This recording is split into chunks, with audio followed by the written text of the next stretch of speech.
J'ai longtemps cru que les plus grandes douleurs venaient des ennemis. Mais un jour, j'ai découvert que les blessures les plus profondes viennent souvent des personnes que nous aimons le plus. Cette personne connaissait mes secrets, mes peurs, mes rêves. Et pourtant, c'est elle qui a fini par me trahir. Au début, je refusais de l'accepter. Je cherchais des excuses. Je me disais que tout cela était un malentendu. Mais la vérité était là, froide, douloureuse, impossible à ignorer.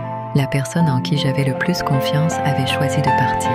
Et avec son départ, j'ai perdu bien plus qu'une personne. J'ai perdu une partie de moi-même.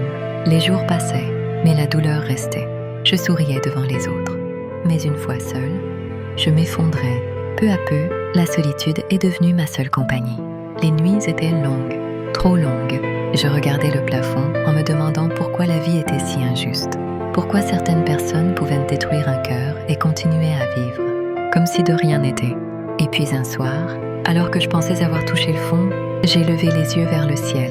Pour la première fois depuis longtemps, je n'ai pas parlé à une personne. J'ai parlé à Dieu. Je n'avais pas de beaux mots, pas de grandes prières. Seulement des larmes, seulement des questions, seulement un cœur brisé.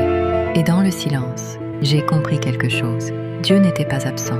Il était là depuis le début, même dans mes pires moments, même lorsque je pensais être seule. À partir de ce jour, quelque chose a changé, pas autour de moi. En moi, j'ai commencé à me relever. Lentement, très lentement, j'ai recommencé à croire en l'avenir. J'ai recommencé à croire en moi.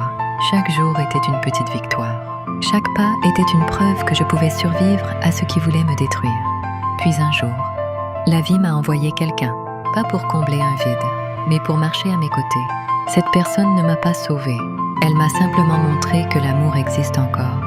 Un amour sincère, un amour patient, un amour qui ne ment pas. Et c'est à ce moment-là que j'ai compris la plus grande leçon de ma vie. La trahison n'était pas la fin de mon histoire.